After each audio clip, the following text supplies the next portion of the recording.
Hello everyone.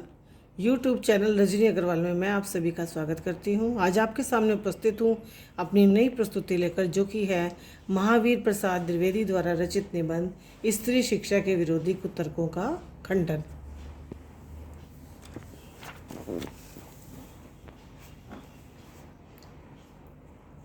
जैसे कि नाम से ही विदित है, स्त्री शिक्षा के विरोधी कुतर्कों खंडन।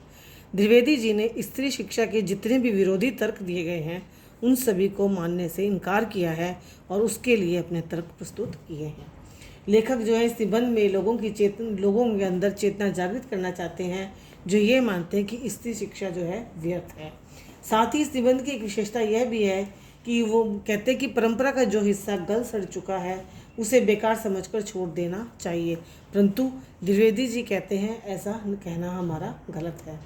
पहले ज़माने में स्त्री शिक्षा को घर और समाज दोनों के लिए जो है हानिकारक माना जाता था, उनसे बुराई की जड़ जो है कहा जाता था। परंतु लेखक इसका भी विरोध करते हैं। वो कहते हैं कि पुराने ज़माने में प्रचलित नाटकों में कुलीन स्त्रियों की भाषा को गंवार कहा गया है। वो ये कहते हैं कि जब रामायण में राम के बंदर भी संस्कृत भाषा बोलते हैं तो उस समय नाटकों की भाषा संस्कृत थी, तो हम जो है स्त्रियों द्वारा बोली गई भाषा को गंवार कैसे कह सकते हैं।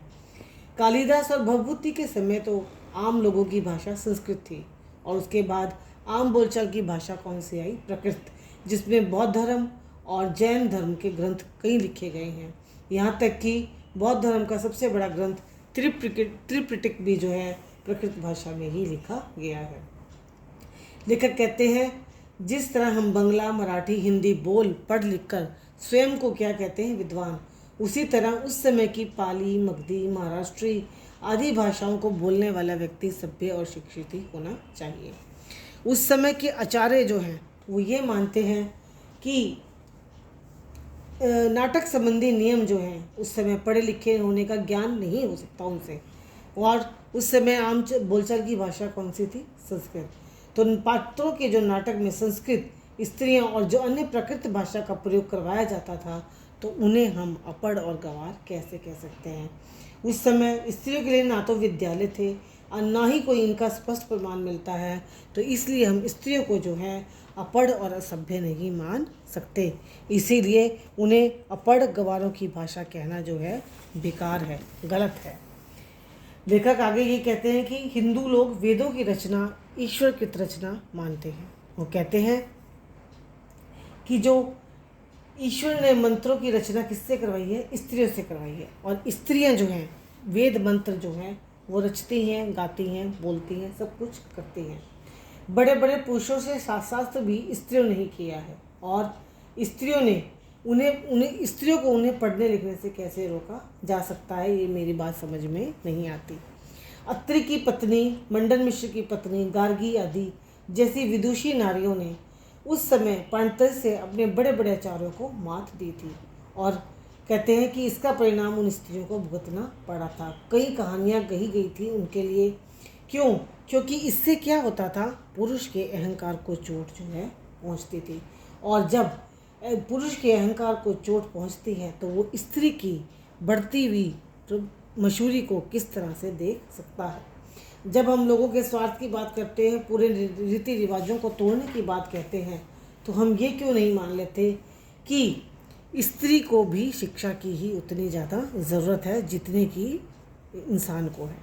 श्रीमद् भागवत गीता दशम कंद के उत्तरार्ध का जितने भी हम देखेंगे उसमें क्या है? सब ने जो है स्त्रियों ने जो है पत्र लिखे हैं। यहाँ तक कि रुक्मणी का जो पत्र था कृष्ण के नाम पर, वो उसकी विद्वता यानी कि दिखाता है कि वो कितनी विद्वान स्त्री थी। स्त्री शिक्षा के विरोधियों के अनुसार अगर स्त्रियों को पढ़ाया जाता है तो उससे क्या होता है? कुछ ना कुछ बुरा घटित होता है। परंतु लेखक ये मानते हैं कि आप पुरुषों के पढ़ने से बुरा घटित नहीं होता। अगर होता है तो फिर पुरुषों को भी क्यों पढ़ाया जाता है? सीता जी शकुंतला की तरह पवित्र थी, फिर भी उसके बावजूद उन्हें जो है क्या करना पड़ा? अपनी जो है अग्नि परीक्षा उन्हें देनी पड़ी। उन्होंने सारे कटु वचन भी सुने, सहे, उसके बावजूद क्या वो अनपढ़ थी? नहीं, उन्हें बहुत ज़्यादा ज्ञान था।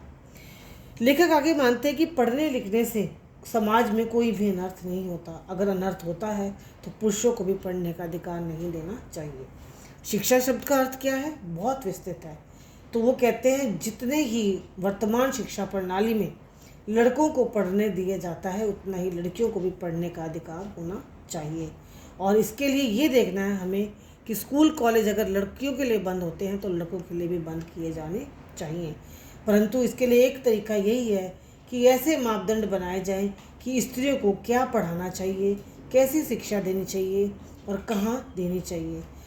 अगर स्त्री शिक्षा में दोष है तो पुरुषों के अहंकार को पुरुषों के अहंकार को सिद्ध करता है और इस अहंकार को बनाए रखने के लिए झूठ का सहारा लेना उचित नहीं है।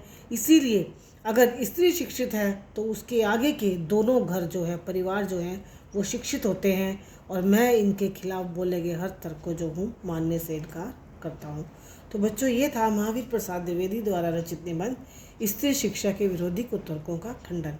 आशा करती हूँ आपको ये समझ आया होगा। अगर समझ आया है तो मेरे चैनल को लाइक करें, सब्सक्राइब करें। धन्यवाद।